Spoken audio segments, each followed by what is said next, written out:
जय हिंद। स्वागत है आप सभी का हमारे इस YouTube चैनल पर। आज के इस वीडियो में हम आपको बताने वाले हैं क्लास 10th का मैथ और एक्सरसाइज होगा आपका 3.2। लेकिन ये 3.2 NCERT के लिए होगा, लेकिन ये बिहार बोर्ड के लिए ये प्रश्नावली जो होगा आपका 3.3 होगा। 3.3 तो हमने इससे पहले 3.1 और 3.2 बता दिया है, और आज हम जो बताने वाले हैं एक्सरसाइज जो है 3.3। ये बिहार बोर्ड का जो आपका बुक होगा उसमें 3.3 होगा, और NCERT का जो बुक होगा उसमें होगा 3.2। तो हमने दोनों प्रश्नों को एक साथ मर्ज करके एक ही वीडियो में बताने का प्रयास किया है, ताकि मैं अलग अलग वीडियो ना देखना पड़े। तो एक ही में दोनों हो जाएगा, NCERT का भी और बिहार बोर्ड का भी। तो चलिए आज हम बताने वाले हैं आपको एक्सरसाइज 3.3 में प्रतिस्थापन विधि द्वारा समीकरण को हल करना। चैप्टर का नाम है दो चर वाले रैखिक समीकरण। तो इसमें भी मैंने पहले ही शुरुआत में बता दिया था कि अगर दो चर होगा तो समीकरण दो होगा, अगर तीन चर होगा तो समीकरण तीन होगा, तभी तीनों चर का आपका मान निकलेगा। तो यहाँ पर कह रहा है कि solve the flowing pairs of linear equations by the substitution method, मतलब कि प्रतिस्थापन विधि के द्वारा हल करना है। अब हम लोग समझेंगे कि आखिर प्रतिस्थापन विधि क्या होता है। अगर वीडियो अच्छा लगे तो लाइक और सब्सक्राइब जरूर कीजिएगा। तो चलिए हम सबसे पहले करेंगे बात प्रतिस्थापन विधि का। प्रतिस्थापन विधि है क्या? प्रतिस्थापन को प्रतिलोपन भी बोलते हैं।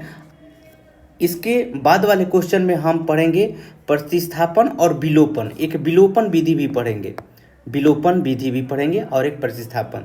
देखिए, रैखिक समीकरण को हल करने के कई तरीके हैं, ठीक, लेकिन आपको प्रश्न में जो तरीका कहेगा उसी तरीके से आपको हल करना होगा। अपने मर्जी से दूसरे तरीके से हल कीजिएगा तो नंबर नहीं मिलेगा एग्जाम में, तो इस बात को ध्यान रखना। प्रतिस्थापन का मतलब होता है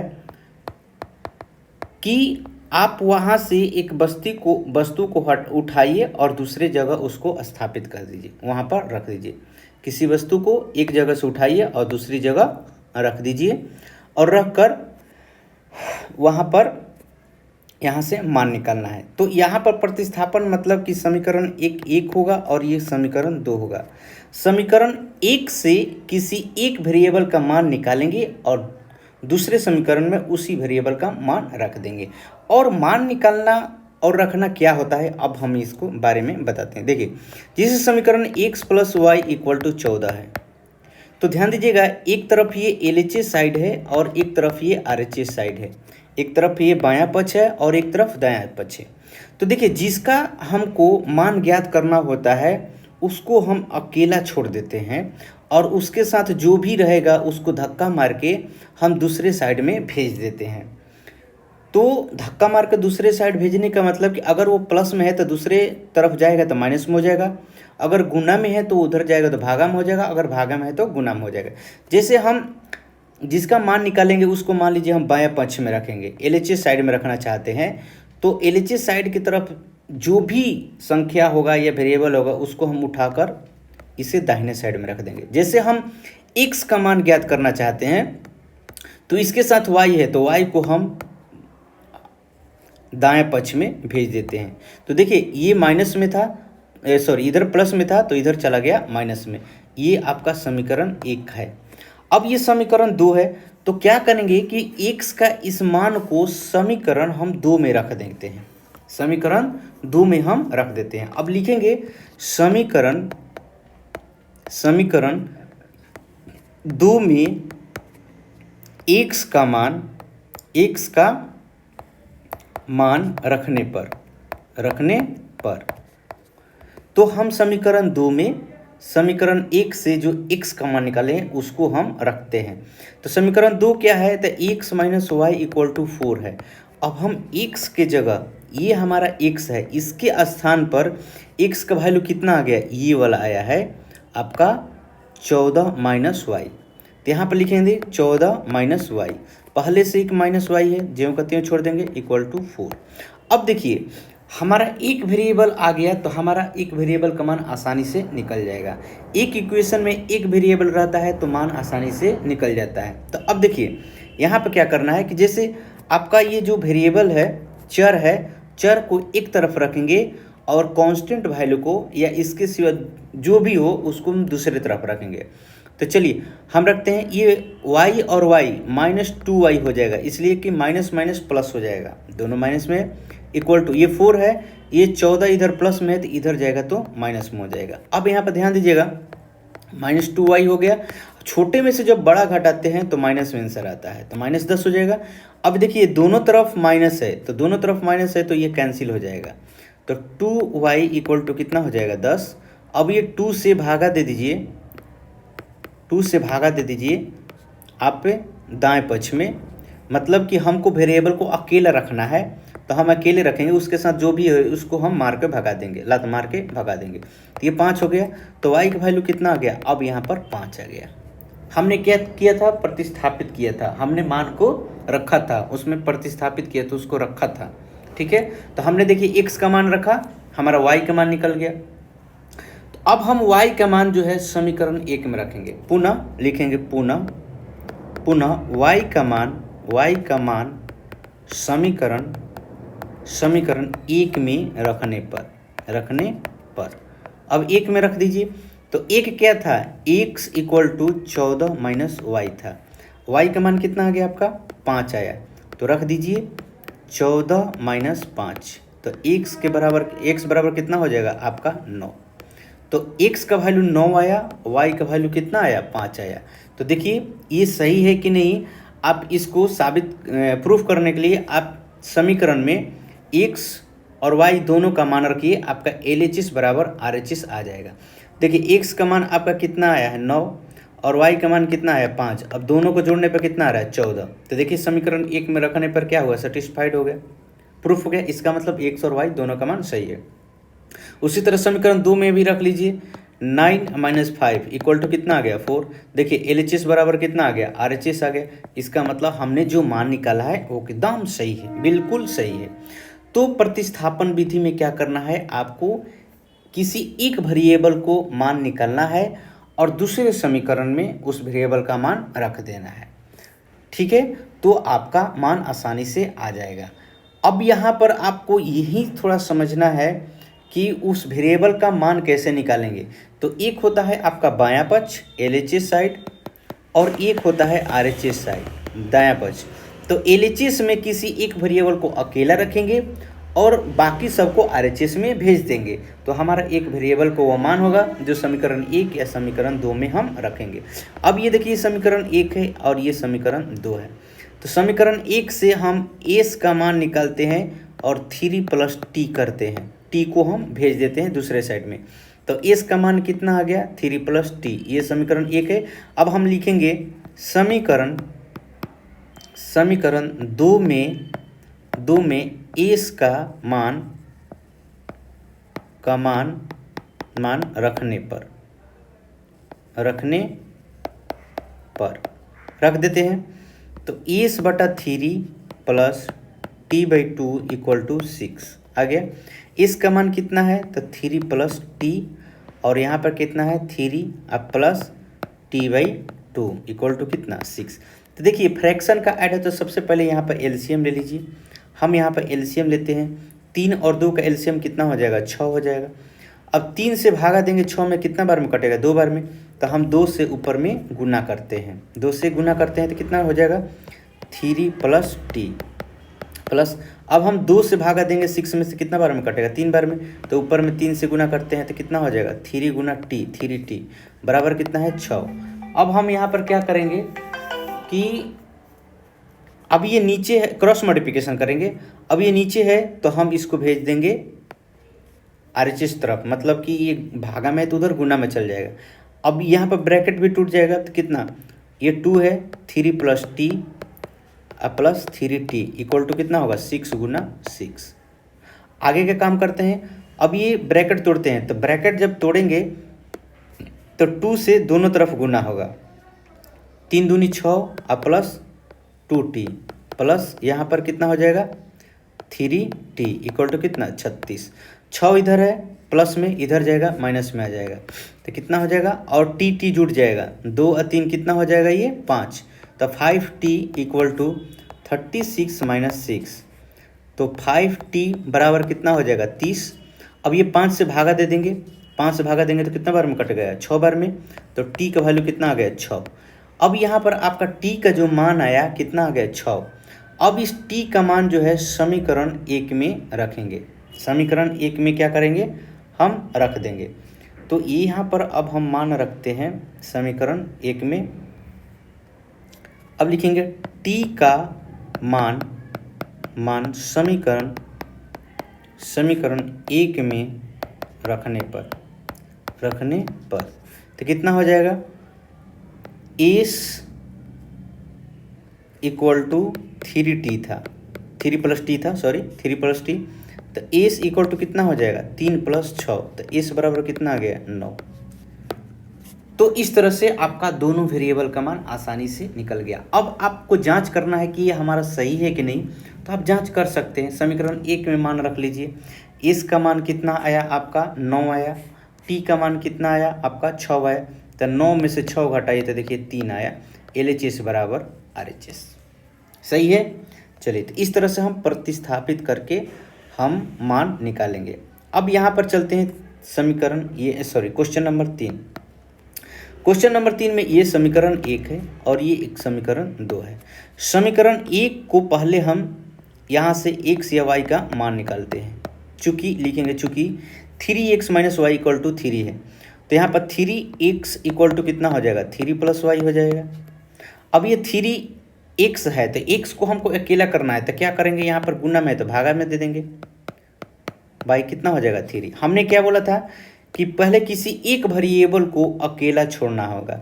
आप y को भी छोड़ सकते हैं। चलिए हम y को छोड़ने का प्रयास करते हैं। यहाँ पर y हम y का मान लिखते हैं, इस पर y का मान रखेंगे। चलिए, तो 3x minus y equal to 3 है, तो हम y को अकेला छोड़ते हैं, minus y equal to 3 minus 3x, minus को उधर भेजते हैं तो y इक्वल टू माइनस यहाँ आ गया 3 माइनस 3x, माइनस अंदर जाएगा ब्रैकेट को तो प्लस वाला माइनस और माइनस वाला प्लस हो जाएगा, तो माइनस 3 प्लस 3x इस तरह से आया, ये y का मान आया। अब इस y का मान समीकरण 2 में रखते हैं, लिखते हैं समीकरण 2 में y का मान रखने पर, y का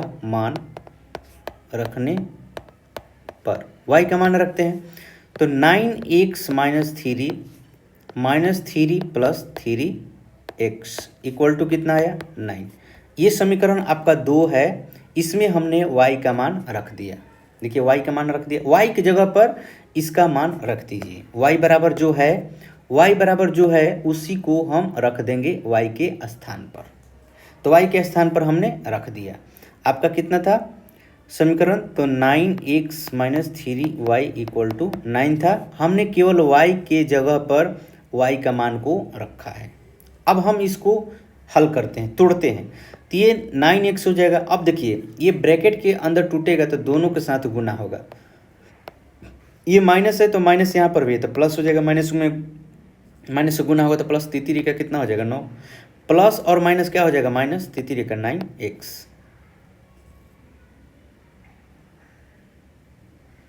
इक्वल टू कितना हो गया 9।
तो यहाँ पर देखिए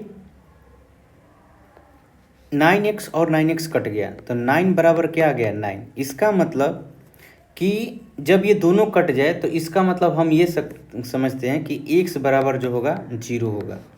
x बराबर क्या होगा 0 होगा और y बराबर क्या हो जाएगा, तो y equal to -3 plus 3x equal to -3 plus 3 गुना 0 और y बराबर हो जाएगा -3। y का मान क्या हो जाएगा -3 हो जाएगा। तो आप इस तरह से देख सकते हैं कि यहाँ पर जो है कट जा रहा है, तो इसका मतलब यही है कि यहाँ पर जब कट गया तो आपका x का मान 0 है। जब ये कट जाता है तो x का मान हम क्या मानते हैं, ये 0 है, तभी तो वो कट गया। x का मान क्या है 0 है और y का मान क्या आ गया आपका -3 आया। तो इस तरह से अब हम चलते हैं प्रश्न नंबर 4 में। प्रश्न ये आपका 4 है।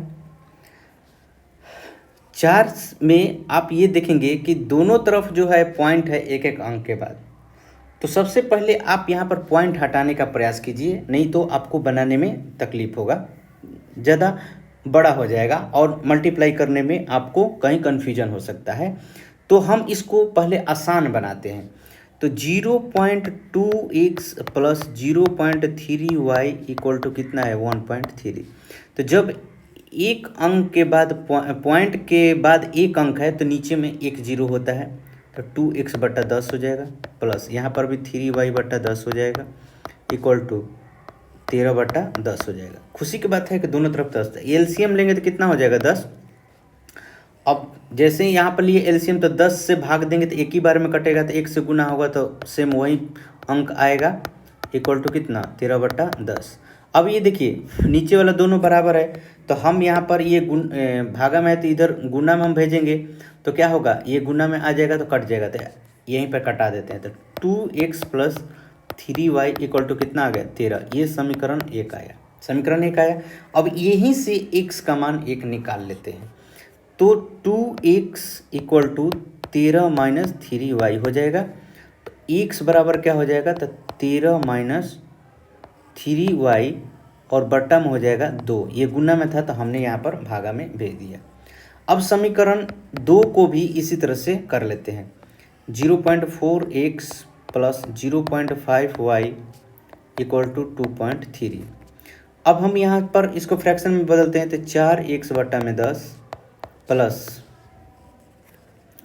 5y/10 equal to 23/10।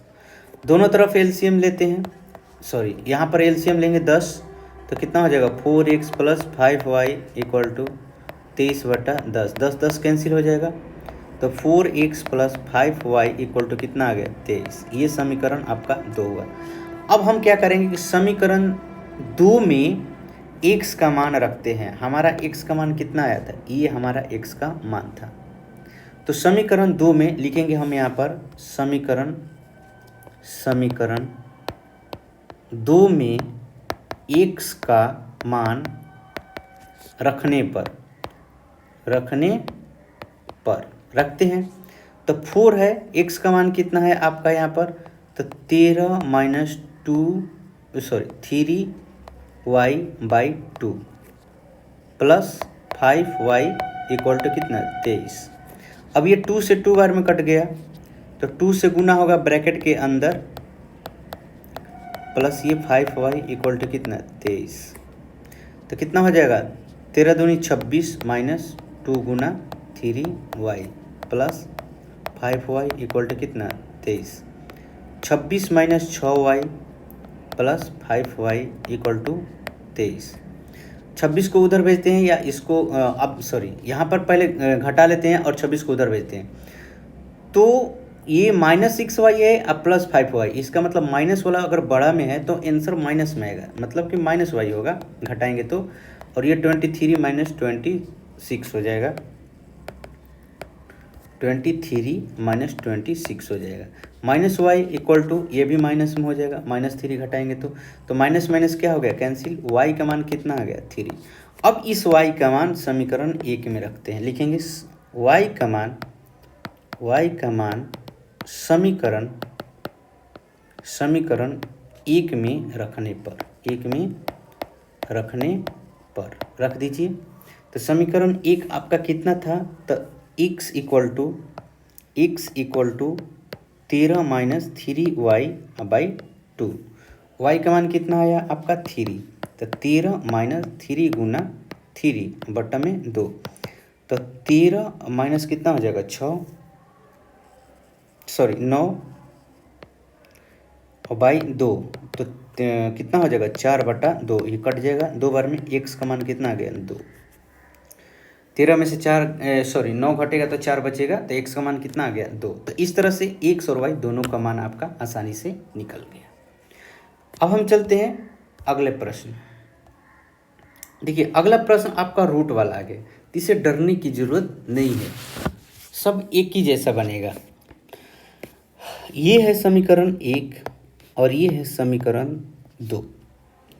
अब देखिए इस तरफ ना 0 दिया है, क्या दे दिया है 0 दे दिया है। तो चलिए हम x का मान निकालें, चूंकि लिखेंगे चूंकि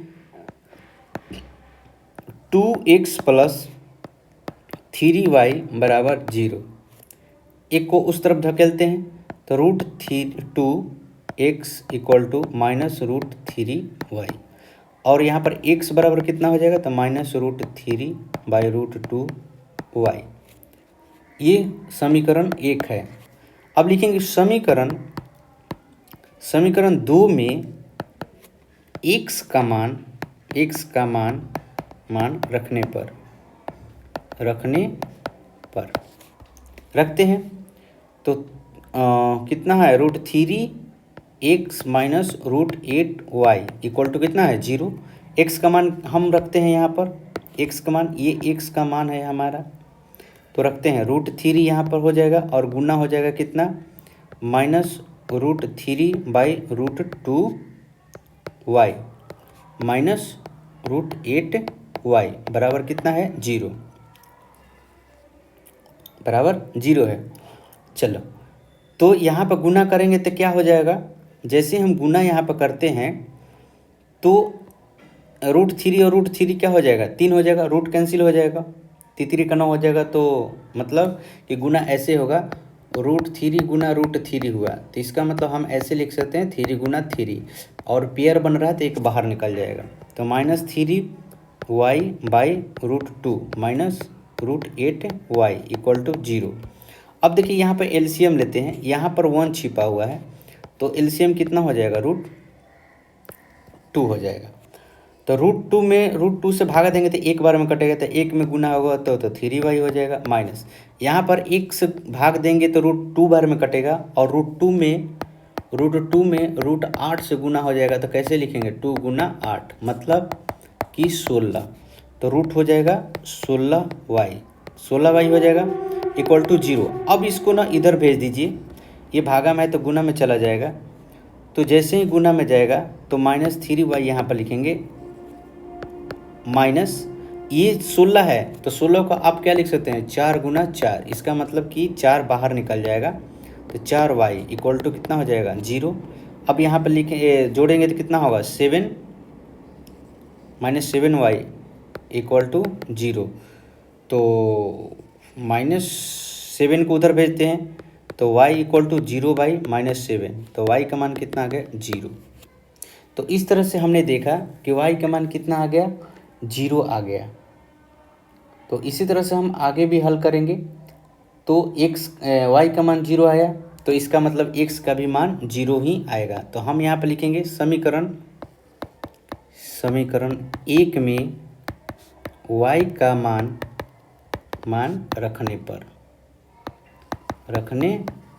रखते हैं x इक्वल टू -√3/√2y, तो x इक्वल टू -√3/√2 गुना 0, तो x बराबर कितना 0। ये हो गया आपका आंसर। तो देखिए बहुत ही आसान था, भारी नहीं था, केवल रूट में देखने से लग रहा था कि पहाड़ है, लेकिन था क्या बहुत ही छोटा। अब ये देखिए 6ठा नंबर, ऐसे प्रश्न जो है ना एग्जाम में आते हैं। तो देखिए इस तरह का प्रश्न कभी भी आपको फ्रैक्शन में मिलेगा तो सबसे पहले इसको एलसीएम लेकर अच्छा से तोड़ लीजिएगा, ठीक है, और उसके बाद ही आप बनाइएगा। तो 6ठा नंबर क्वेश्चन हम चलते हैं, 6ठा नंबर क्वेश्चन बनाते हैं।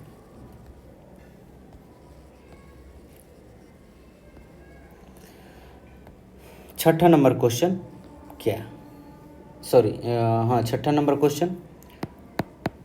क्वेश्चन था 3x/2 minus 5y/3 equal to -2, इतना ही था, -2। और दूसरा समीकरण इसका था x/3 plus y/2 equal to 13/6। LCM लेते हैं, एलसीएम कितना आ जाएगा 6। अब इसमें 2 से भाग देंगे 6 में, 3 बार में कटेगा, ऊपर में 3 से गुना हो जाएगा तो कितना हो जाएगा 3 का 9x माइनस, इससे भागा देंगे तो कितना बार में कटेगा, तो 2 बार में कटेगा, ऊपर में 2 से गुना हो जाएगा तो कितना हो जाएगा 10y इक्वल टू कितना -2। अब इधर भागा में है तो ये क्रॉस मल्टीप्लिकेशन होगा तो इधर जाएगा तो गुना में हो जाएगा, तो 9x minus 10y equal to -2 गुना 6, तो 9x माइनस 10y बराबर हो जाएगा -12। अब यहाँ से x और y का मान एक ठो किसी को निकाल लेते हैं। चलिए x का मान निकालते हैं, तो 9x बराबर -12 प्लस 10y हो जाएगा। अब यहाँ पर 9 से भागा देंगे तो x बराबर कितना हो जाएगा -12 प्लस 10y बटा में 9। ये समीकरण 1 है और इसी का मान समीकरण 2 में रखेंगे। लेकिन सबसे पहले यहाँ पर इसको हम सोल्यूशन कर लेते हैं। एलसीएम कितना आ जाएगा 6, इससे हम भाग देंगे तो कितना बार में कटेगा 2 बार में, तो ऊपर में 2 से गुना हो जाएगा तो कितना हो जाएगा 2x प्लस इसमें 3 से तो कितना हो जाएगा 3y हो जाएगा, 2 से भागा देंगे 6 में तो 3 बार में कटेगा तो 3 से गुना हो जाएगा, और ये बराबर कितना है 13/6। तो ध्यान दीजिएगा यहाँ पे, अब ये क्या हो जाएगा कि 6 ये कैंसिल हो जाएगा, दोनों नीचे बराबर में है तो कट जाता है, तो 2x प्लस 3y बराबर कितना आ जाएगा 13। क्यों कटता है, तो क्रॉस मल्टीप्लिकेशन करेंगे तो यहाँ पर गुना में हो जाएगा, गुना 6 हो जाएगा, तो 6 और 6 कैंसिल हो जाएगा, इसलिए हमने 6 को काट दिया। अब ये समीकरण 2 हो गया। अब लिखेंगे समीकरण 2 में x का मान रखते हैं, तो 2x का मान ये टोटल है ना, यहाँ से ये टोटल है ना x का मान, तो लिखते हैं 2 गुना -12 प्लस 10y और बटे में है 9, बटे में 9 है, प्लस 3y इक्वल टू 13। अब ये 2 से गुना होगा दोनों में बारी बारी से, तो कितना हो जाएगा -24 अब प्लस 20y, अब बटे में कितना है 9, अब प्लस 3y इक्वल टू 13। अब एलसीएम लेते हैं। देखिए यहाँ पर 1 छिपा हुआ रहता है, इसके नीचे 1 छिपा हुआ है, तो 1 और 9 का एलसीएम कितना हो जाएगा 9 ही होगा। 9 से 9 में भाग देंगे तो एक ही बार में कटेगा, तो सेम एक में गुना होगा तो सेम चीज़ को उतार देते हैं, प्लस 20y। अब ये 1 से भागा देंगे 9 में तो 9 बार में कटेगा, तो ऊपर में 9 से गुना हो जाएगा, जितना बार में कटता है उसी से ऊपर में गुना होता है, तो कितना हो जाएगा 27y बराबर कितना हो गया 13। अब ये यहाँ पर भागा में है तो इधर जाएगा तो गुना में हो जाएगा, तो क्या हो जाएगा -24 plus 20y plus 27y equal to 13 गुना 9, तो कितना हो जाएगा -24 प्लस 20 और 27 को जोड़ते हैं तो 47y इक्वल टू 117 हो जाएगा। ये माइनस में तो उधर प्लस में चल जाएगा, 47y इक्वल टू 117 प्लस 24, इसको जोड़ दीजिए, 7 4 11 के 1 हासिल 1, 2 1 3 1 4, और ये कितना हो जाएगा 1, और ये 47y। अब ये गुना में तो इधर भागा में चल जाएगा, तो y इक्वल टू 141/47, इसे कटाइए 3 बार में, तो कितना हो जाएगा y का वैल्यू 3 आ गया। अब ये y का वैल्यू 3 आ गया, तो अब लिखेंगे हम समीकरण 1 में y का मान रखने पर, लिखेंगे समीकरण 1 में y का मान रखने पर रखते हैं। अब तो x इक्वल टू -12 प्लस 10 गुना कितना आया था y का मान 3, और बट्टा में कितना है 9, तो -12 प्लस 30 और ये 9 हो जाएगा, ये घटेगा तो कितना हो जाएगा 12, तो ये हो जाएगा 18/9, ये 9 से भागा दे दीजिए 2 बार में, x का मान आ गया आपका 2, ये हो गया आपका आंसर। तो इस तरह से देखिए बहुत ही आसानी से आपका ये बन गया क्वेश्चन। अब हम चलते हैं प्रश्न 2 में। प्रश्न 2 बहुत ही इम्पोर्टेंट क्वेश्चन है, ये VVI कर लीजिएगा, वेरी वेरी इंपॉर्टेंट क्वेश्चन, आपका एग्जाम में ये आएगा फिक्स है। चलिए, ये क्वेश्चन कर रहा है कि यहाँ पर ये 2 इक्वेशन दिया हुआ है, अब कह रहा है कि इसको हल कीजिए और हल करके एम का मान ज्ञात कीजिए। तो एम का मान कहाँ से ज्ञात होगा, तो यहाँ से एम का मान ज्ञात करने के लिए y equal to m x plus 3। तो एम का मान ज्ञात करने का मतलब कि एम को अकेला रखना होगा और x और y को हटाना होगा। इसका मतलब कि x और y का हम मान रख देंगे तो m अकेला हो जाएगा और अकेले वेरिएबल का मान आसानी से निकल जाता है। तो हम यहाँ पर समीकरण 2 ठो दिया है, तो इससे x और y का मान निकालते हैं। तो लिखते हैं चूँकि 2x plus 3y equal to कितना 11। तो यहाँ से x का मान निकाल लेते हैं, चाहे y का मान निकालते हैं, जिसको आपको स्थिर रखना है, दूसरे समीकरण में मान रखना है, उसको आप अकेला रख लीजिए। तो हम x को ही अकेला रखते हैं, y को भी रख सकते हैं। तो 2x इक्वल टू हो जाएगा 11 माइनस 13y। x के साथ जो भी रहेगा उसको भगा दो। अब x बराबर क्या हो जाएगा, यह 2 गुना में था, इधर भागा में चल जाएगा, तो 11 माइनस 3y बाई 2 हो जाएगा। ये समीकरण 1 हो गया। चूँकि 2x माइनस 4y बराबर दिया है -24, यहाँ पर दिया हुआ है, ये समीकरण 2 है, समीकरण 2। अब लिखेंगे समीकरण 2 में x का मान रखने पर रख दीजिए x का मान। तो x का मान आपका कौन सा है, तो यही आपका x का मान है। ये समीकरण 1 ही है, ये x का मान है, ये समीकरण 2 में रखना है। तो ये 2 है, x के स्थान पर रख दीजिए 11 माइनस 3y और बटे में कितना है 2। अब माइनस कितना है 4y इक्वल टू -24। ये 2 से 2 शहीद हो गया, क्या बचा 11 माइनस 3y माइनस 4y बराबर -24। अब देखिए 11 इधर है तो उधर भगा दीजिए, इसलिए एक वेरिएबल का मान निकलना है तो वेरिएबल को अकेला रखना पड़ेगा, चर को अकेला रखना पड़ेगा। तो हम अकेला रखते हैं, ये दोनों जुट जाएगा तो -7y हो जाएगा, माइनस माइनस प्लस, लेकिन साइन माइनस कहीं रहेगा, -24 और -11। तो -7y इक्वल टू कितना -35। इसको भागा कर दीजिए, y इक्वल टू -35 बाई -7, ये कट जाएगा 5 बार में, तो y बराबर कितना आ जाएगा 5। y का मान कितना आ गया 5। अब हमको चाहिए x का मान, तो x का मान ज्ञात करने के लिए क्या करेंगे, समीकरण 1 में y का मान हम रखेंगे। अब लिखेंगे हम समीकरण 1 में y का मान रखने पर रखते हैं। तो x equal to 11 minus 3y by 2 था, यही हमारा समीकरण 1 था। तो x बराबर क्या हो जाएगा, हम y का मान रखते हैं, तो 11 माइनस 3 गुना 5 बाई क्या हो गया 2। तो x बराबर कितना हो जाएगा 11 माइनस 8 बाई कितना हो जाएगा, सॉरी 5 3 15 बाई 2 कितना हो जाएगा, तो -4 बाई 2, ये कट जाएगा 2 बार में। तो x का मान जो आया -2 आया, x का मान कितना आ गया -2। तो y और x दोनों का मान निकल गया आपका बहुत ही आसानी से। तो x का मान तो आपका कितना आ गया -2 आया। अब हम लिखते हैं क्या, चूँकि y equal to mx plus 3, यही है। अब लिखेंगे x तथा y का मान रखने पर रखते हैं।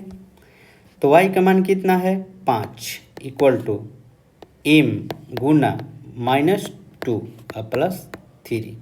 m को अकेला छोड़ना है तो क्या करेंगे, 3 को इस साइड में लाएंगे, 5 माइनस 3 इक्वल टू -2m। यहाँ पर क्या हो जाएगा, अब ध्यान से देखिएगा, 5 में से 3 घटेगा तो 2 हो जाएगा और -2m। ये इसको इधर कर दीजिए, तो 2 बाई -2 इक्वल टू कितना m, ये कैंसिल हो जाएगा, तो m बराबर कितना आ गया -1। आपका ये हो गया आंसर, m का मान निकल गया। तो वेरिएबल अकेला रखेंगे तभी हमारा मान आसानी से निकलेगा। तो देखिए बहुत ही आसान क्वेश्चन था, अच्छा क्वेश्चन था और हमने बहुत ही आसानी से आपको बताया और बहुत ही आसानी से समझाने का प्रयास किया। चलिए अब हम चलते हैं अगले प्रश्न पे। प्रश्न नंबर 3। प्रश्न 3 क्या करा है? करा कि दो संख्याओं का अंतर 26 है, एक संख्या दूसरी संख्या की 3 गुनी है, ज्ञात करना है। अब देखिए यहाँ पर आपको क्या देखना है कि दो संख्या की बात कर रहा है। यहाँ पर ये तो निकलने को तो अकेला अनुपात से भी निकल जाएगा, अनुपात से अगर बनाना चाहेंगे तो ऐसे, लेकिन यहाँ पर बोल दिया है कि दो वेरिएबल का है आपका क्वेश्चन और यहाँ पर कह रहा है कि प्रतिस्थापन विधि से ही बनाना है, प्रतिस्थापन विधि के द्वारा ही बनाना है। तो दो वेरिएबल हमको मानना ही मानना होगा। तो यहाँ पर सॉल्यूशन लिखेंगे और लिखेंगे माना कि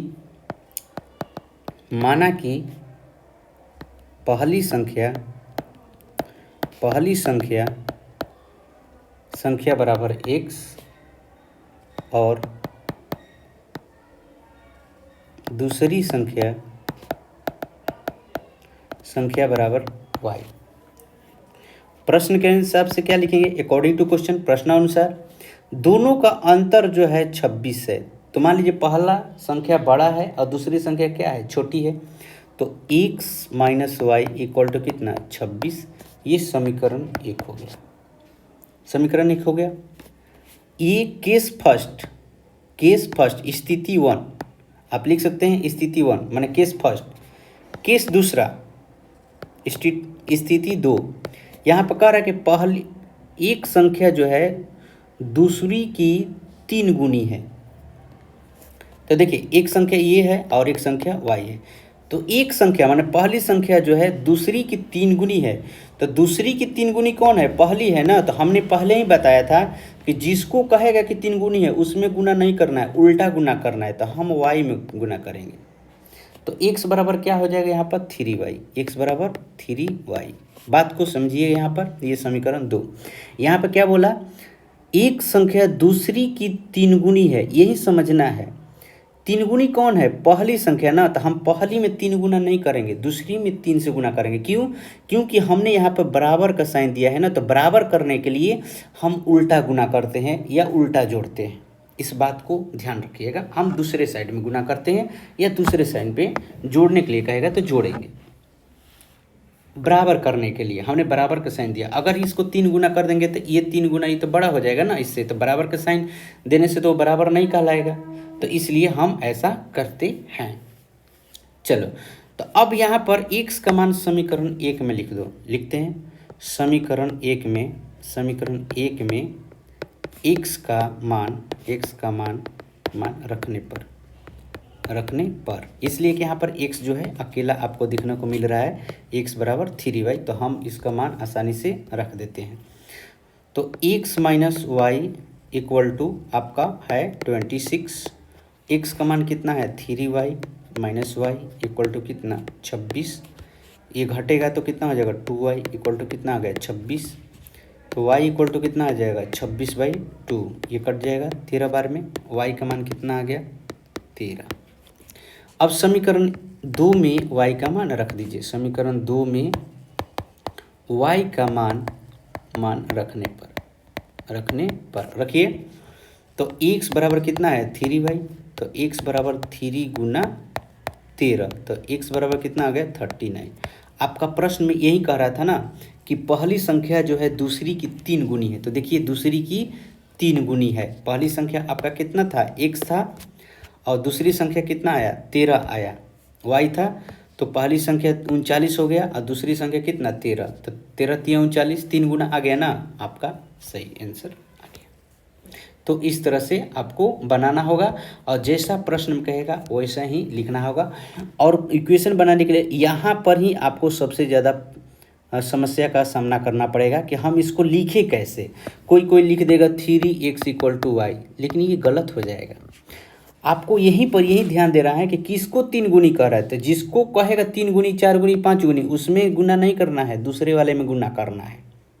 या अधिक भी कहेगा कि ये इससे 5 अधिक है तो उसमें 5 नहीं जोड़ना है, आपको दूसरे साइड में जोड़ना है। इस बात को ध्यान रखिएगा, तभी आपका इक्वेशन बनेगा और आंसर आपका सटीक आएगा, सही आएगा। अब देखिए दूसरा क्वेश्चन, और ये बहुत ही अच्छा क्वेश्चन है।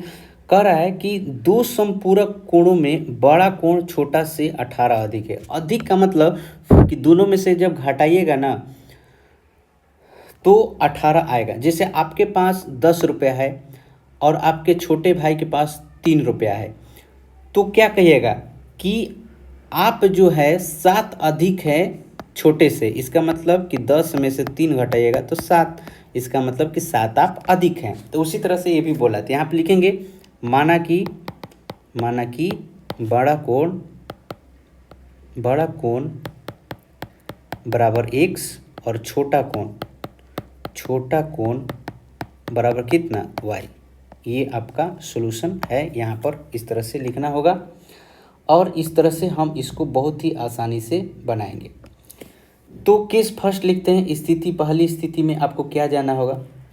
Case first according to question, प्रश्न के हिसाब से ये कह रहा है कि बड़ा कोण छोटा कोण से 18 अधिक है, तो मन x माइनस वाई बराबर कितना है 18। या इसको ऐसे भी लिख सकते हैं कि x बराबर y है, तो कह रहा है कि बड़ा कोण छोटे कोण से 18 अधिक है, तो छोटा कोण y से आपका x जो है 18 अधिक है, तो हम जोड़ेंगे किधर?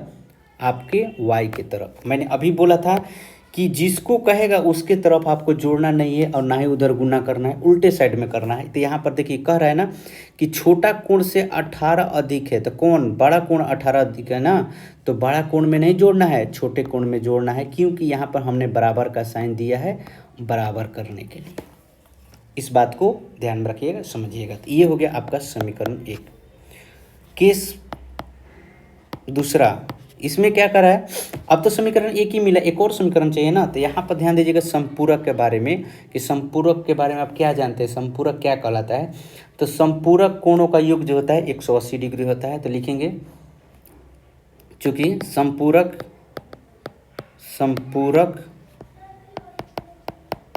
कोणों का योग 180 डिग्री होता है, इसलिए x plus y equal to कितना हो जाएगा? 180। समीकरण 2। समीकरण क्या हो गया? 2। अब यहाँ से किसी एक का मान निकालिए और दूसरे में डाल दीजिए। किसी एक का मान निकालिए और दूसरे में क्या कर दीजिए? उसको डाल दीजिए। तो चलिए हम डालते हैं। अब यहाँ पर लिखेंगे x बराबर 18 प्लस वाई हो जाएगा। अब लिखेंगे समीकरण 2 में x का मान रखने पर रख दीजिए, तो कितना हो जाएगा? 18 प्लस वाई इक्वल टू कितना? 180। यही होगा। हमने मान रखा, यहाँ पर ध्यान दीजिएगा, ये x है, यहाँ पर रखा इस x का मान। तो क्या हो जाएगा? यहाँ पर हो जाएगा 2y इक्वल टू 180 माइनस 18 को इधर घटा देंगे, ये 18 इधर घट जाएगा, तो 2y इक्वल टू कितना हो जाएगा? हटाएंगे 2 हो जाएगा, और ये हो जाएगा 7 में से 6, और ये कितना हो जाएगा? 1। y बराबर कितना हो जाएगा? 162/2 कितना हो जाएगा? 81। तो y बराबर कितना आ जाएगा? 81। तो x का मान कितना आ जाएगा? लिखेंगे समीकरण 1 में y का मान रखने पर तो आप रख लीजिए। x बराबर कितना है? 18 प्लस वाई है, तो x बराबर कितना हो जाएगा? 18 प्लस 81। x बराबर कितना हो जाएगा? 99। आपका कितना आ गया? 99। तो इस तरह से दोनों को जोड़ने पर भी 180 डिग्री आ रहा है। तो आपका x और y का मान निकल गया। बड़ा कोण कितना आ गया? बड़ा कोण x बराबर कितना? 99। छोटा कोण y बराबर कितना? 81। देखिए बड़ा कोण जो है बड़ा है और छोटा कोण जो है आपका छोटा है। तो इस तरह से हमने इस क्वेश्चन को भी बहुत ही अच्छा से बताने का प्रयास किया। चलिए अब हम चलते हैं अगले प्रश्न पे। 3 नंबर क्वेश्चन नंबर 3 कह रहा है, क्वेश्चन नंबर 3 देखिए क्या कर रहा है। बहुत ही आसानी से ये बन जाएगा क्वेश्चन नंबर 3 आपका। क्वेश्चन नंबर 3 कह रहा है कि एक क्रिकेट टीम के कोच ने 7 बल्ले और 6 गेंद 3800 रुपये में खरीदे। देखिए इस क्वेश्चन, ऐसा क्वेश्चन हमने पहले बता दिया है एक्सरसाइज 3.1 में, सेम उसी के जैसा है। चलिए अब हम इसको बनाते हैं। लिखेंगे माना कि, देखिए ध्यान दीजिएगा, एक यहाँ पर बल्ला खरीदा और एक यहाँ पर गेंद खरीदा है, और 7 बल्ला खरीदा है 6 गेंद। तो हम यहाँ पर हमको ये ज्ञात करना होगा पहले कि एक बल्ला का मूल्य कितना था और एक गेंद का मूल्य कितना था। तो हम क्वेश्चन नंबर 3 में कह रहा है कि एक क्रिकेट टीम के कोच ने 7 बल्ले और 6 गेंद खरीदे और इन दोनों को मिलाकर 3800 रुपया खर्च किया। तो हमको यहाँ पर ये सोचना होगा कि 7 बल्ला खरीदा और 6 गेंद खरीदा, तो आखिरकार में एक बल्ला कितना का खरीदा होगा और एक गेंद कितना का खरीदा होगा। और लास्ट में देखिए पढ़िए, तो यही चीज़ पूछ रहा है कि प्रत्येक बल्ले और प्रत्येक गेंद का मूल्य ज्ञात करें। तो यहाँ पर जो पूछ रहा है प्रत्येक बल्ले और प्रत्येक गेंद का मूल्य, तो हम यहाँ पर लिखेंगे माना कि एक बल्ले का मूल्य बराबर 100 रुपया है तथा एक गेंद का मूल्य बराबर y रुपया है। ठीक, तो यहाँ पर 7 बल्ला खरीदा है, तो आपको पता होगा कि अगर एक बल्ले का मूल्य 5 रुपया होगा तो 7 का कितना होगा, तो 7 गुना 5 35 गुना कर देंगे। तो उसी के अनुसार अब हम यहाँ पर प्रश्न के अनुसार लिखेंगे स्थिति 1 माने केस 1 माने पहला स्थिति ले रहे हैं। पहला स्थिति में क्या करा, 7 गो बल्ला खरीदा तो 7x, 6 गेंद खरीदा तो 6y 6 गुना y, और दोनों को मिलाकर 3800 रुपया खर्च किया। मतलब कि 7x + 6y = 3800। ये समीकरण 1 हो गया। यहाँ से क्या कीजिए कि आप x को अकेला कर लीजिए और इसी x का मान अगले स्टेप में रख दीजिएगा। तो x बराबर 7x बराबर हम लिख सकते हैं 3800 - 6y, और x बराबर लिख सकते हैं, ये 7 गुना में तो इस भागा में दे देंगे 3800 - 6y / 7। पुनः अब हम लिखते हैं केस 2 स्थिति दूसरा में क्या होगा, ये कह रहा है कि उसने बाद में 3 बल्ला और 5 गेंद खरीदा। इसका मतलब कि 3x + 5y और दोनों को मिलाकर 1750 रुपया खर्च किया है। ये समीकरण 2 हो गया। अब हम यहाँ पर क्या करेंगे, अब यहाँ पर लिखेंगे कि समीकरण 2 में x का मान रखने पर, x का मान कहाँ से, समीकरण 1 से। यहाँ पे ये लिख सकते हैं समीकरण 2 में x का मान समीकरण 1 से रखने पर और अच्छा लगेगा। अब यहाँ पर रख लीजिए, तो 3 यहाँ पर और कितना 3800 - 6y / 7 + 5y = 1750। अब गुना कीजिए, 3 से इसमें गुना कीजिए, फिर इसमें भी गुना कीजिए, तो कितना हो जाएगा, 3 से गुना कीजिएगा तो 0 होगा, 2 को 0 है तो 2 0 लिख दिए। 18 के 24 की 4 हासिल 2 और 3 के 9 2 11 - 18y बट्टा में कितना हो जाएगा 7 + 5y = 1750। ध्यान दीजिएगा इस बात को। अब यहाँ पर फ्रैक्शन का ऐड आ गया, यहाँ पर देखिए 1 छिपा हुआ रहता है, कुछ नहीं तो उसके नीचे 1 छिपा हुआ रहता है। यहाँ पर एलसीएम कितना हो जाएगा 7, एलसीएम कितना हो जाएगा 7 होगा। 7 में 7 से भागा दीजिएगा तो एक बार में कटेगा, और 1 में किसी अंक से भी गुना करेंगे तो उतना ही आएगा। इसलिए 11400 - 18y प्लस 1 से 7 में भाग देंगे तो 7 बार में कटेगा, और 7 से 5 में गुना करेंगे तो 35y = 1750। अब ये देखिए 7 जो है गुना में है, सॉरी भागा में है, तो इधर चला जाएगा गुना में। तो 11400 - अब ये देखिए 35 में से 18 घटा दीजिए तो प्लस वाला बड़ा है तो आंसर प्लस में आएगा, और माइनस वाला छोटा में है। तो यहाँ पर घटाइए, 15 में से 8 जाएगा 7, 15 में से 8 जाएगा तो 7, और 2 में से 1 जाएगा 1। वाई इक्वल टू 1750 गुना 7, यहाँ पर हो जाएगा। गुना कर लीजिए 11,400 प्लस 17 वाई इक्वल टू, यहाँ पर गुना करेंगे तो 0, 7 5 35 की 5 हासिल 3, 749, 3 52 के 2 हासिल 5, 7 5 12, इतना आएगा।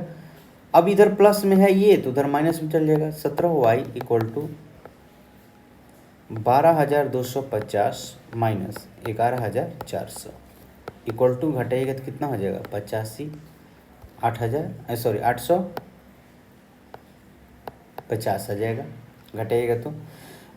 अब यहाँ पर क्या कीजिए कि y को अकेला करना होगा, तो y को अकेला करने के लिए यहाँ पर क्या करना पड़ेगा कि आपको यहाँ पर भाग देना पड़ेगा। तो y इक्वल टू कितना हो जाएगा 850 बटा में 17, और यहाँ पर कीजिए 5 बार में तो कितना हो जाएगा y इक्वल टू 50, 0। तो y का मान कितना आ गया आपका, आ गया 50। तो x का मान कितना आएगा, तो अब लिखेंगे समीकरण 1 में y का मान रखने पर तो रखिए यहाँ पर समीकरण 1 कितना है, ये वाला है आपका। तो x बराबर है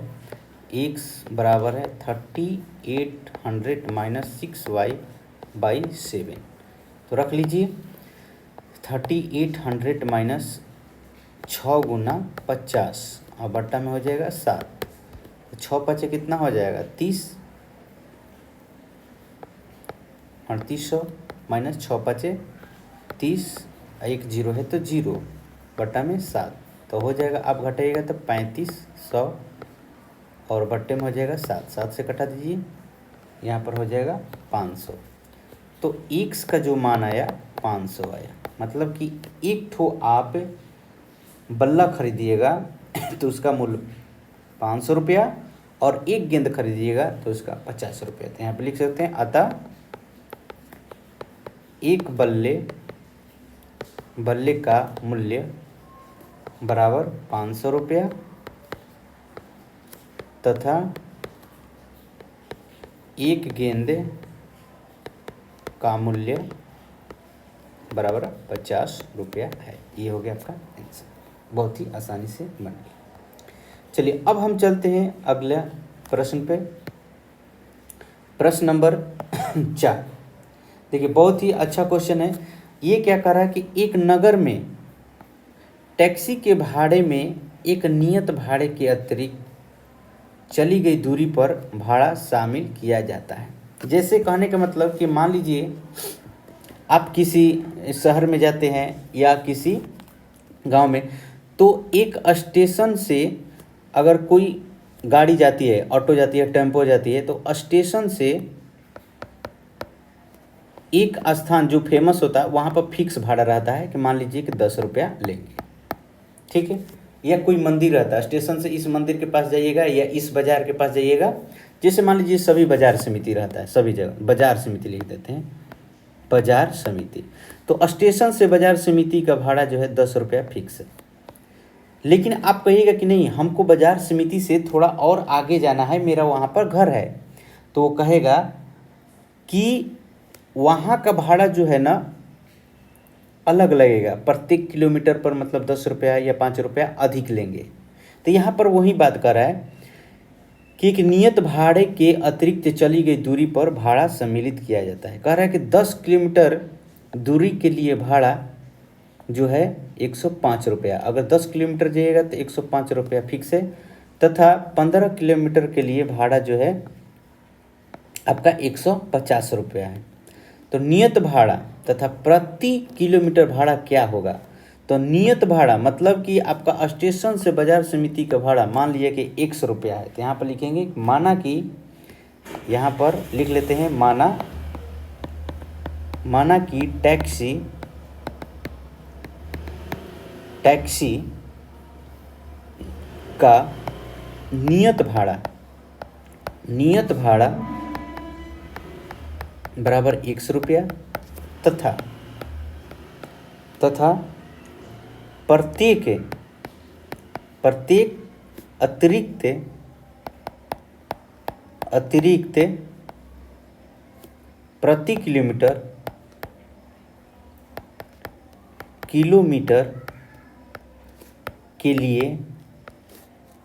के लिए भाड़ा y रुपया है।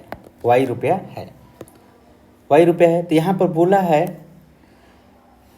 कि 10 किलोमीटर की दूरी के लिए, मतलब 10 किलोमीटर क्या है वो अतिरिक्त चला है, तो उन सबको मिलाकर आपको 105 रुपया लिया है। यहाँ पर देखिए समझने की बात है, कह रहा है कि नियत भाड़े के अतिरिक्त चली गई दूरी पर भाड़ा सम्मिलित है। यहाँ पर सम्मिलित कर दिया गया है, मतलब कि एक नियत भाड़ा और 10 किलोमीटर और भी गया, तो उन सबको मिलाकर 105 रुपया लिया है। कितना लिया है? 105 रुपया।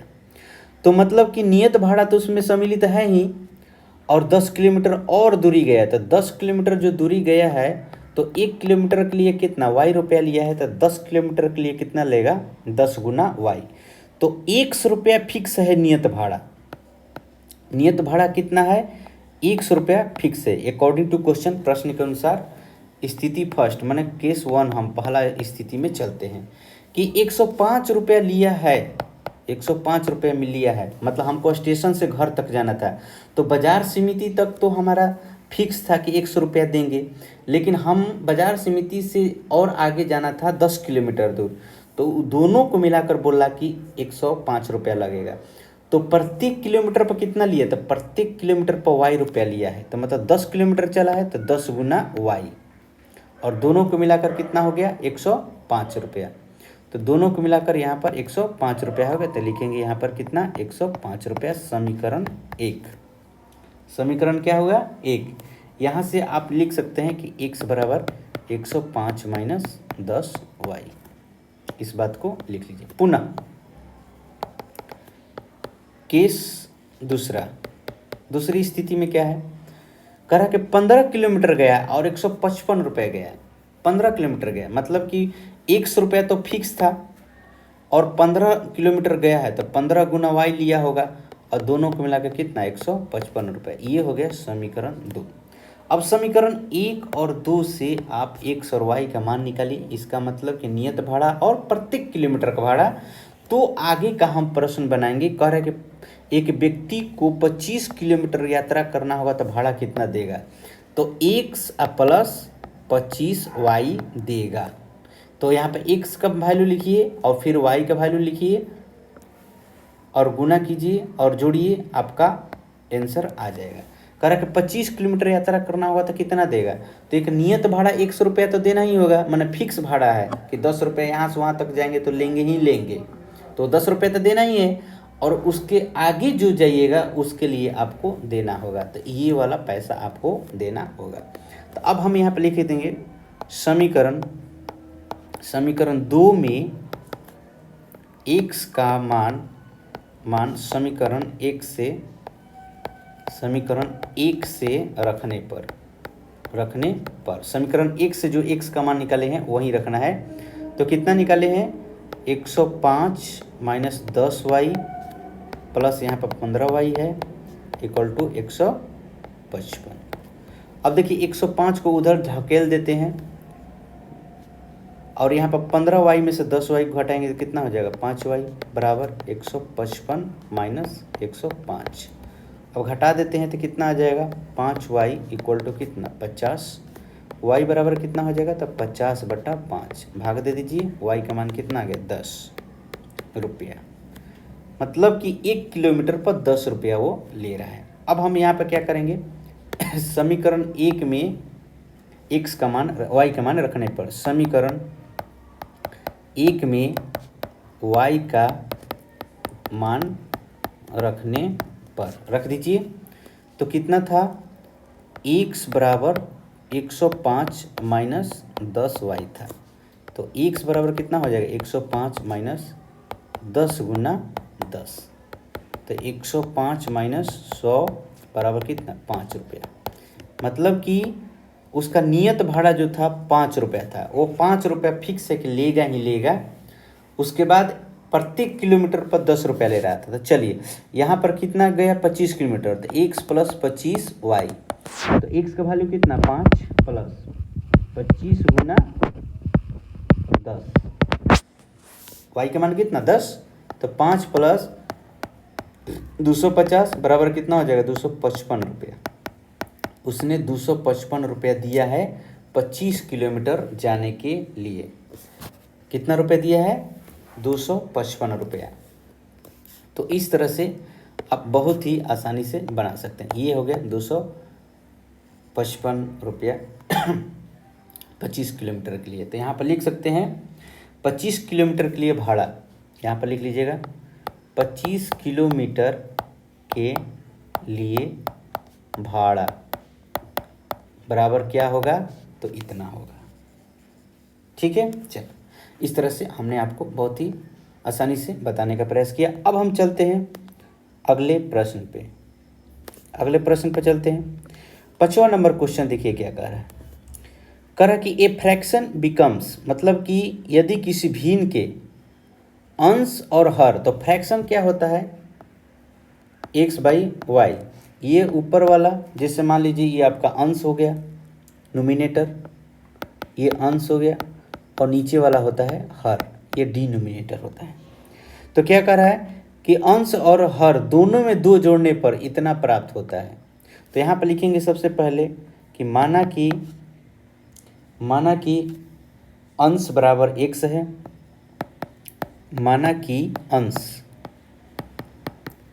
अंश बराबर कितना x और हर बराबर कितना y।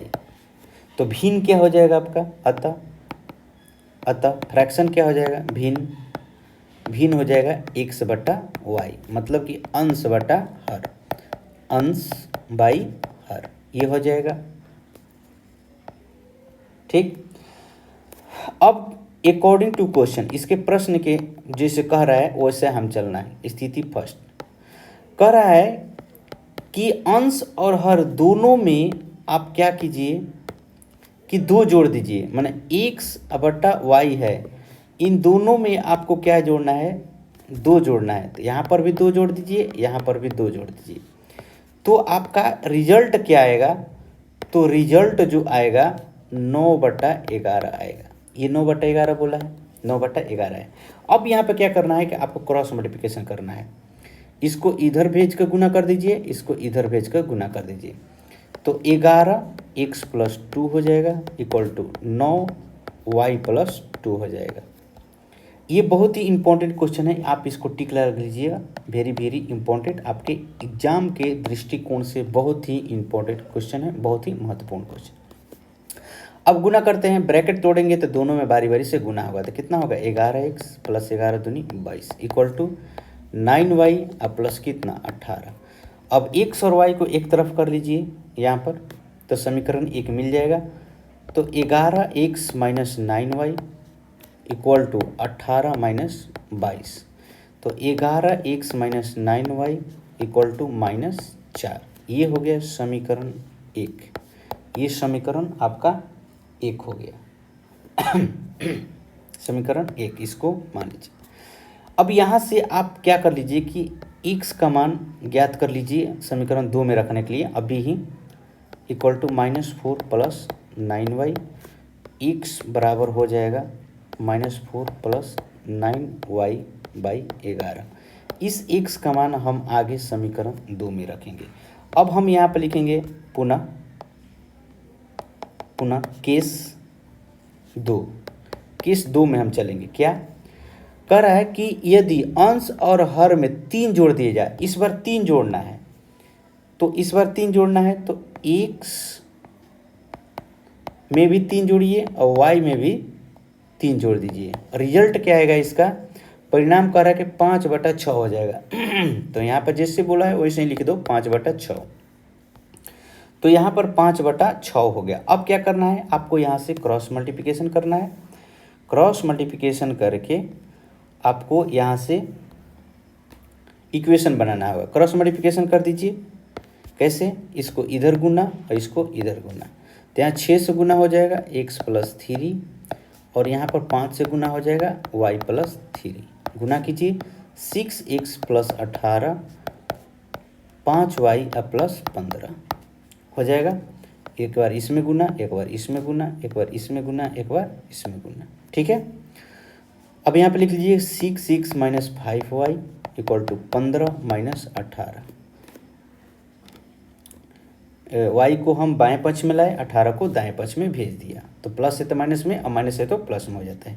तो 6y - 5y = कितना है -3। ये हो गया समीकरण 2। अब यहाँ पे लिखेंगे समीकरण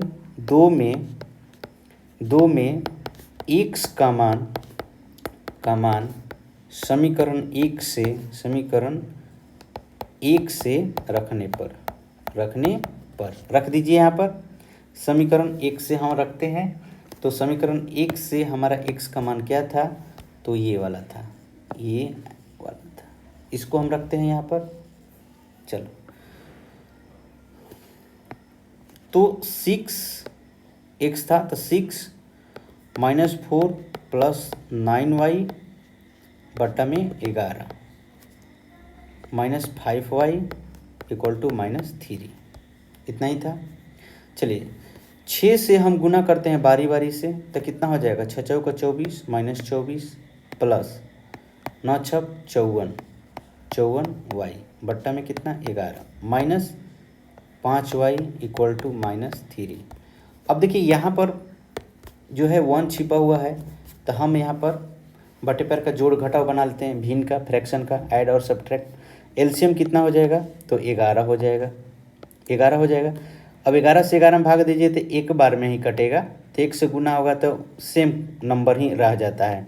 तो 24 + 54y माइनस, अब यहाँ से 1 से भाग दीजिएगा तो 11 बार में कटेगा, और 11 से 5 में गुना कीजिए तो 55y = -3। अब इधर गुना में चला जाएगा, नीचे भागा में है तो -24 + 54y - 55y = -3 × 11।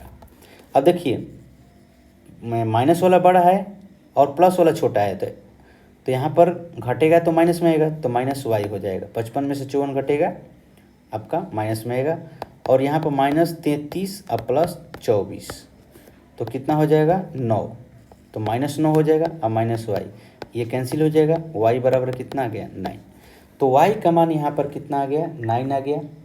y का मान कितना आ गया आपका 9। तो समीकरण 1 में y का मान रख दीजिए। अब यहाँ पर लिखेंगे वो समीकरण 1 में y का मान रखने पर रख दीजिए। समीकरण 1 कितना था आपका, तो समीकरण 1 जो था आपका ये x =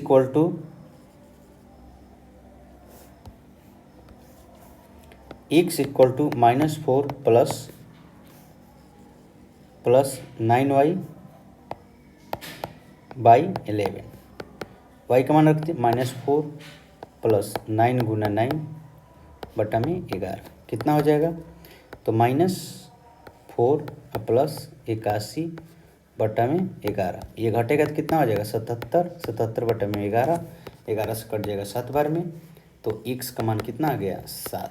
अब आगे प्रश्न में क्या बोला है, आगे लास्ट में क्या बोला है, कह रहा है कि वो भिन्न ज्ञात कीजिए। तो भिन्न मेरा क्या था x/y था, तो भिन्न क्या हो जाएगा, तो यहाँ पर भिन्न जो हो जाएगा भिन्न x/y मतलब कि 7/9, ये आपका आंसर।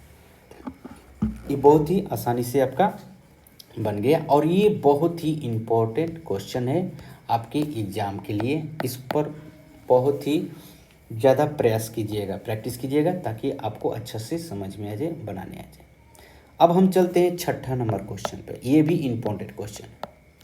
6ठा नंबर क्वेश्चन क्या कह रहा है कि 5 वर्ष बाद जैकब की आयु उसके पुत्र की आयु की तिगुनी हो जाएगी, और 5 वर्ष पूर्व जैकब की आयु उसके पुत्र की। ध्यान दीजिएगा एक बात को, जैसे आपका एज अभी अगर 6 वर्ष है और आपके छोटे भाई का अगर 3 वर्ष है, तो 5 वर्ष बाद अब कहेगा तो आप में भी 5 वर्ष जुटेगा और उसमें भी 5 वर्ष जुटेगा। समय किसी के लिए रुकता नहीं है, समय सबके लिए क्या होता है, आगे बढ़ता है। इसलिए 5 वर्ष बाद आपका भी 5 जुटेगा 5 वर्ष, और आपके छोटे भाई में भी 5 वर्ष जुटेगा। और 3 वर्ष पहले के कहेगा अगर, तो 3 वर्ष आप में भी घटेगा और 3 वर्ष उनमें भी घटेगा। इस बात को ध्यान रखिएगा। तो चलिए हम इस क्वेश्चन को हम बनाएंगे और ये जो मैंने बात बताई है इस चीज़ को हम इसमें दर्शाएंगे। तो यहाँ पर कह रहा है कि जैकब, तो यहाँ पर जैकब की आयु और उसके पुत्र की आयु को कुछ मान लेते हैं। तो माना कि यहाँ पर लिखेंगे माना कि जैकब की वर्तमान आयु, अभी का वर्तमान आयु, कभी भी आप वर्तमान आयु ही मानिएगा, वर्तमान आयु बराबर 100 वर्ष है, 100 वर्ष है। पुत्र की वर्तमान आयु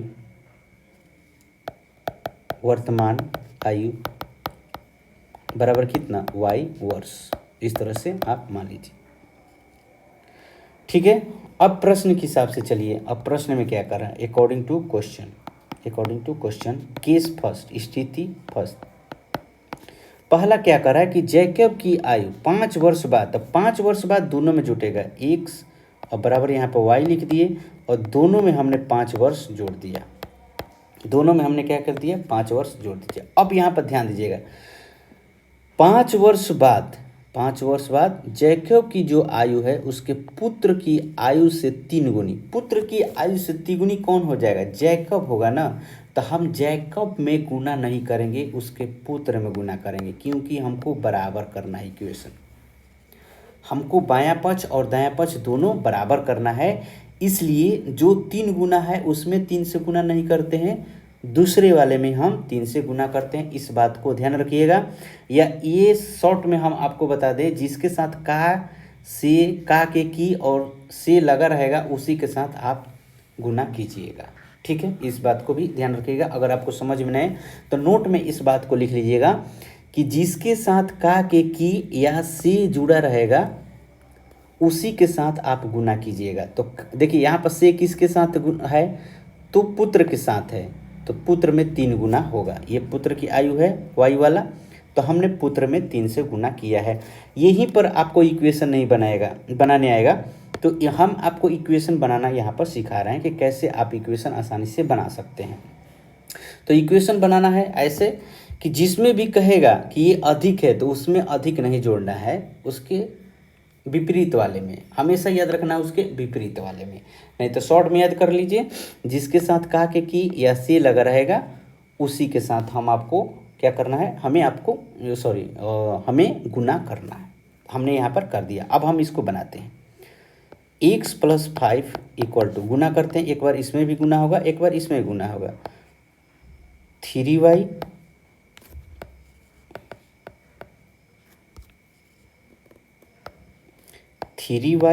प्लस 5 × 3 15।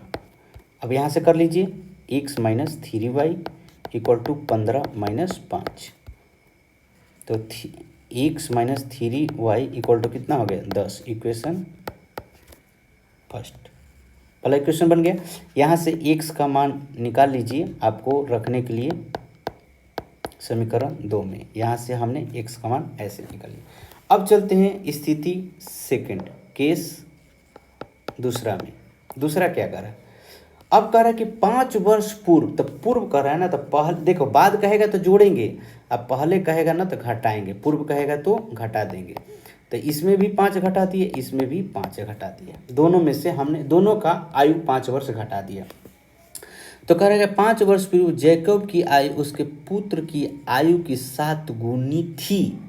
तो देखो का के किसके साथ, पुत्र के साथ, तो हम पुत्र में 7 से गुना कर देंगे। पुत्र में क्या करेंगे, हम 7 से गुना कर दिए, हमने बराबर करने के लिए, ठीक है। चलिए x - 5 = हम यहाँ पर इसमें एक बार गुना करेंगे, एक बार इसमें, तो 7y - 35 माइनस क्या हो जाएगा, 35।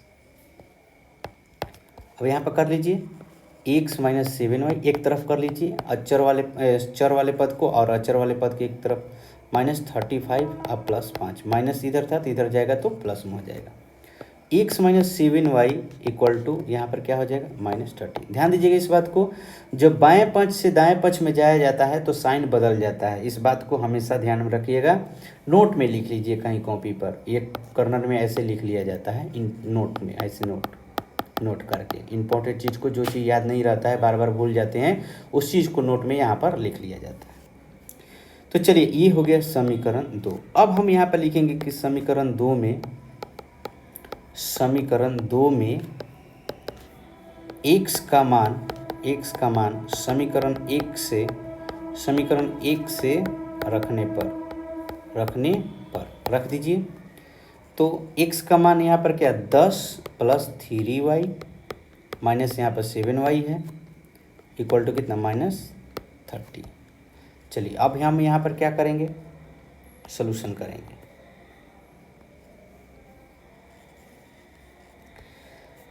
तो लिखते हैं 3y - 7y इक्वल टू -30 और यहाँ पर माइनस कितना हो जाएगा 10, प्लस है तो इधर जाएगा तो माइनस में, यहाँ पर घटाएंगे तो कितना हो जाएगा -4y, इसलिए कि माइनस वाला बड़ा है, और यहाँ पर जोड़ेंगे तो कितना होगा -40।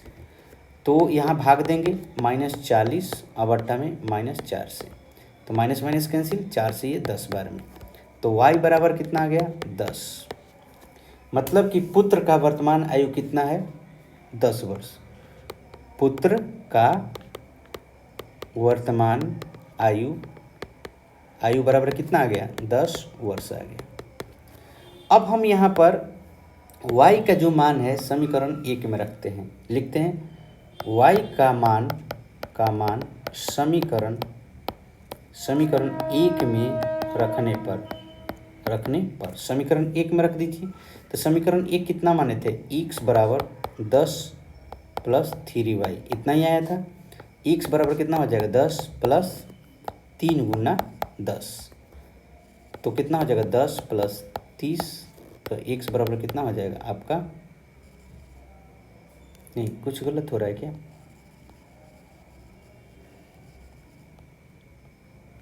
नहीं ठीक है, ये हो जाएगा 40। तो जैकब का वर्तमान आयु बराबर कितना आ गया 40 वर्ष आ गया, 40 वर्ष। तो आगे आपको प्रश्न में क्या पूछा है, जो प्रश्न में पूछा है उसी के हिसाब से हम आंसर यहाँ पर देंगे। तो यहाँ पर प्रश्न में क्या पूछा है, कह रहा है कि उनकी वर्तमान आयु ज्ञात करें। तो वर्तमान आयु हमने ज्ञात कर लिया x और y का। अब देखिए आपको अगर आंसर में अगर मान लीजिए कि लगेगा कि नहीं आंसर ये सही है कि नहीं, तो आप क्या कीजिए इक्वेशन में आप मान रखकर देख लीजिए आपका LHS बराबर RHS आ रहा है कि नहीं। चलिए समीकरण 1 में हम मान रखकर देखते हैं। x = 10 + 3y आया है, हम x का मान कितना है 40, y का मान कितना आया, तो y का मान आया है आपका 10, तो 3 × 10, तो 40 बराबर कितना होगा 30 + 10 40, LHS बराबर RHS, मतलब आपका सही, मान आपका सही। तो इस तरह से हमने आपका एक्सरसाइज जो था 3.2 NCERT का और आपका बिहार बोर्ड के लिए 3.3 था, हमने कंप्लीट किया। हम अगले वीडियो में बताएंगे एक्सरसाइज 3.3 NCERT का, और यही बिहार बोर्ड के लिए हो जाएगा 3.4। तो हमारा ये वीडियो कैसा लगा आप कमेंट में ज़रूर बताइएगा। हम मिलते हैं अगले वीडियो में। जय हिंद।